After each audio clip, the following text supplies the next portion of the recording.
All right, and welcome to episode 2 of Life Issues. This time, our storyteller slash auteur and suffering person is going to be a one Rye guy. Yo, what up? Strap in, everybody. And Welcome of to my course, wild ride. the master of all fusion, a one Fusion 689. And of course, your friendly neighborhood, yours truly, Zach Pearson.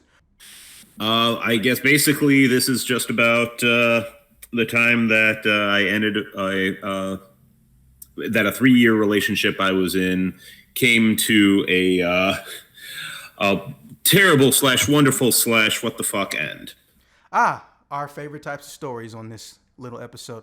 All right, so why don't you go ahead and get us started, and just make sure that you don't drag it out too long, but make sure it's longer than 10 minutes. Whilst I get me some water and contemplate getting popcorn. My previous longest relationship was about 3 years. It was a girl who I had actually originally met on Match.com. Actually, I should correct myself a little bit because over the first year, we did kind of soft break up twice. Neither one of them lasted very long. Like the first one was like literally like 2 days. It was a situation where because she had broken it up. Like I basically woke up to see her like crying in bed and saying like, I don't think we should be together anymore. And then like 2 days later, she was like, yeah, I thought that, this was what was wrong with my life, that I had to break up to be happy. And now like I'm just less happy and more miserable. So that wasn't the answer. Anyway, so finally we get back together, and we stayed together at that point for another like 2.5 years after that. So like we had mostly fixed things. The problem was like she had a lot of issues as far as her mom being very controlling. Like basically it got to the point where she was letting her mom control her like a puppet. Like she was her mom's little fucking marionette. But then she would end up talking to her mom, and all of a sudden she's trying to find places even further out from where we I don't know. And it started getting, more and more from there of her, like, and more with me making more and more concessions to make her happy.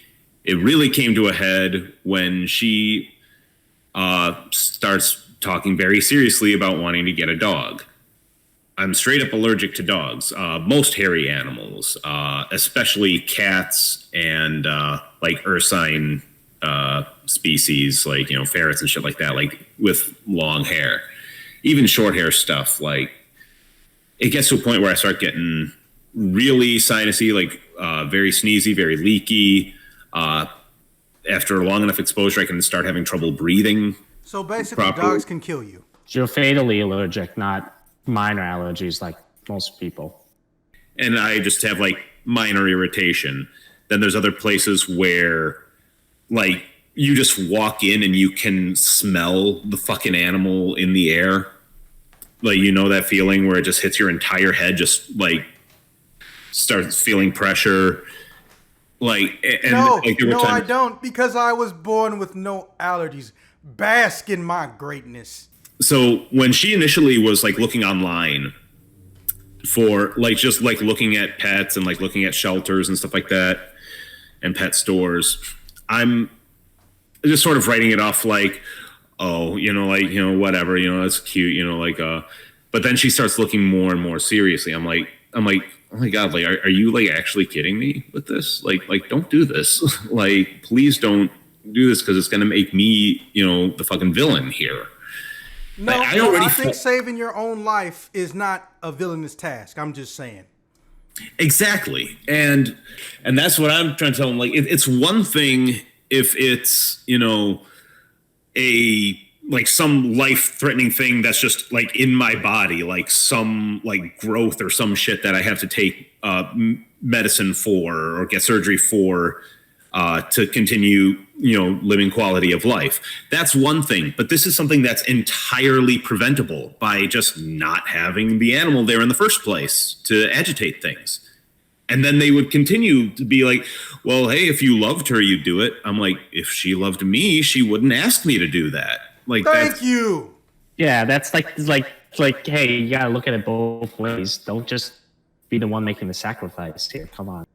Yeah. So, I do hear you on those. Trust me. I'll probably have some contributions. And finally, I break down and I let her get a dog. And I'm sitting there going like, this is going to end terribly, because then you're going to see that I physically can't live with this. And then we'll have to get rid of it, give it up for adoption or whatever. And then I'm going to be making you feel like shit, which I already have been feeling at that point from the moment we first moved into a previous place. The place where we moved to was right down the road from her parents' place, which that should have been fucking red flag number one. But at the same time, she was basically almost like a mother to her two nephews, who that's a whole other can of worms. Those two kids had a rough go of it.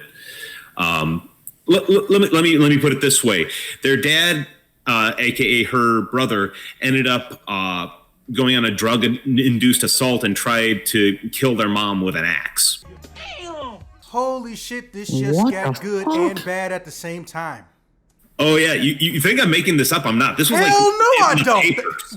Yeah, this was in the papers, and that was a terrible time. And he ended up in prison.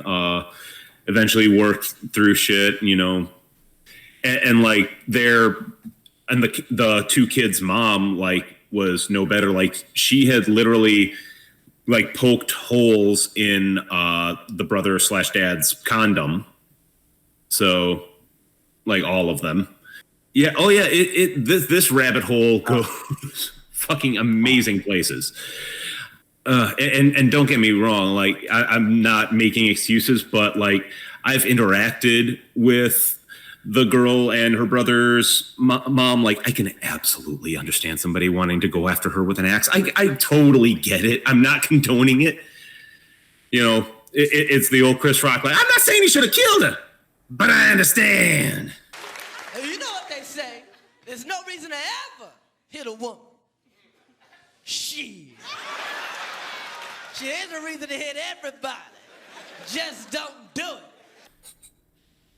So, but eventually, and she convinced me to let her get the dog, on the understanding that I wouldn't be having to pay for anything. I wouldn't have to be taking it out or feeding it or doing anything with the dog. She would do everything. So of course, first, by day one after getting the dog, I'm the one having to take it out when I get home from work, because I got home from work 3 hours before she did. And then try to contain it when he would get out and end up shitting all over the place and pissing on the couch and chewing on it. And he the little bastard chewed through 3 of my Xbox power cables. So eventually things just came crashing down around this entire relationship. And I eventually had to when she finally ended up breaking things off, and it turns out it was partly because she was cheating on me with somebody else. Found out. Was it somebody else or others? One specifically that I know of. There's somebody else during one of the downtimes that we had where she had a brief thing with somebody else. But I'm not counting that because technically we were not a couple at that point. Yeah, I understand that. I understand that. No shame in that. Yeah, but this was a thing where she and she tried to deny it for a long time. Years later, almost a decade later, she trying to say I didn't cheat. I'm do you seriously not get that I know? I'm not stupid. I saw the emails where you were planning stuff with this guy. Trust me, I know what I saw. And that was a situation.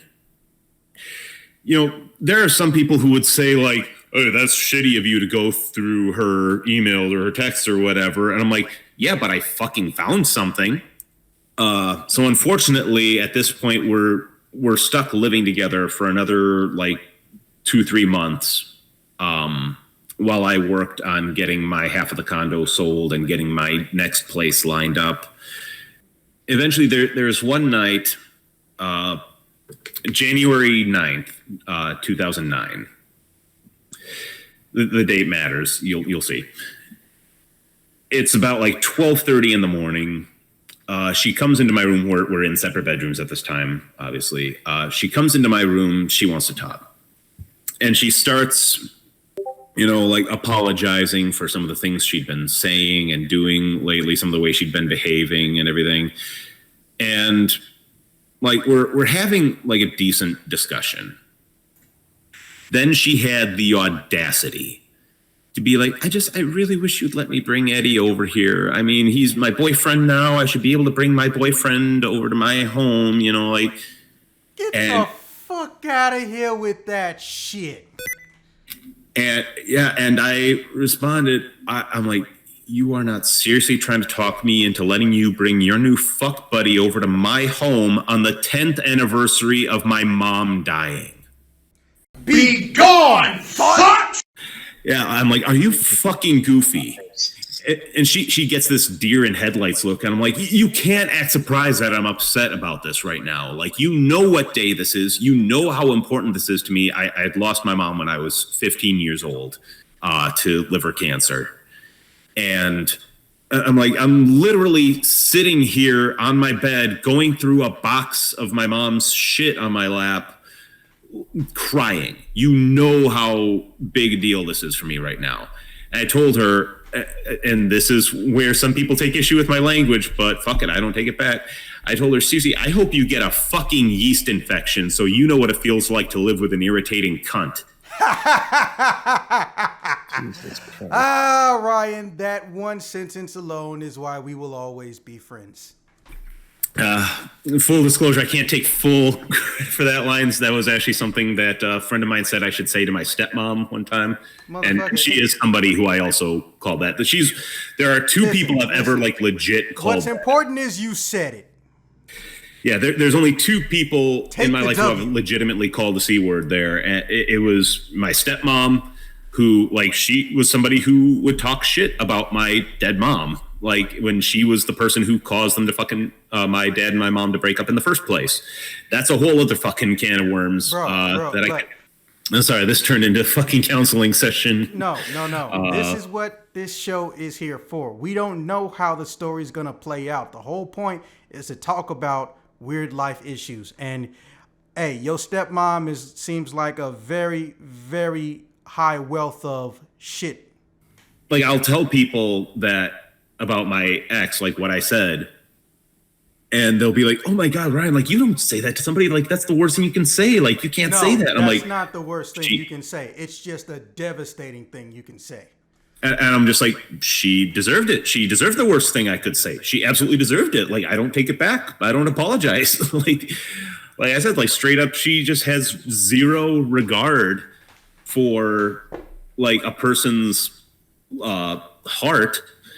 Like, if she gave a single shit about me ever, she would not have fucking asked that of me.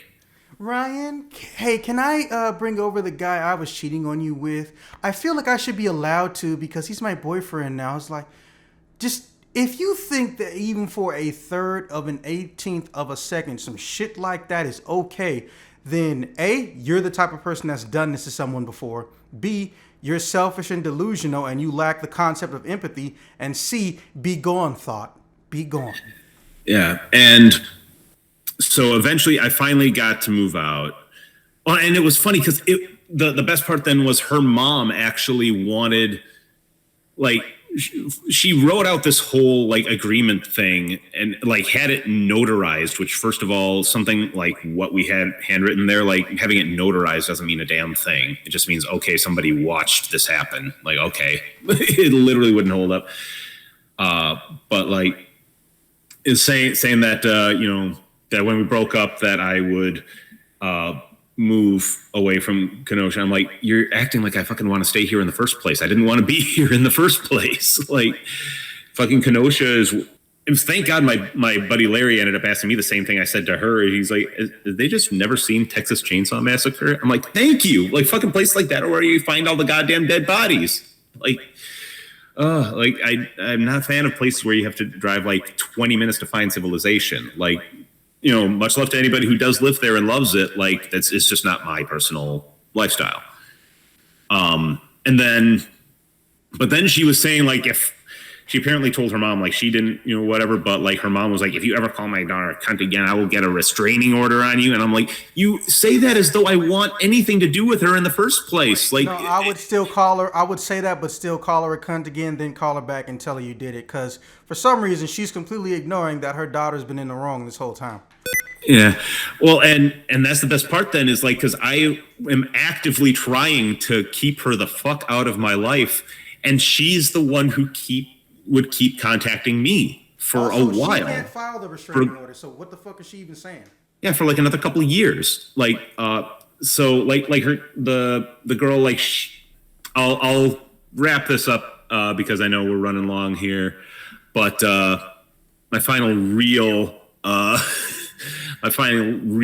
encounter was years later than. The faded I had started working. Sorry, I had to do a soul caliber. Yes, I had started working at my my current job, and I look up, walked away. And there she is.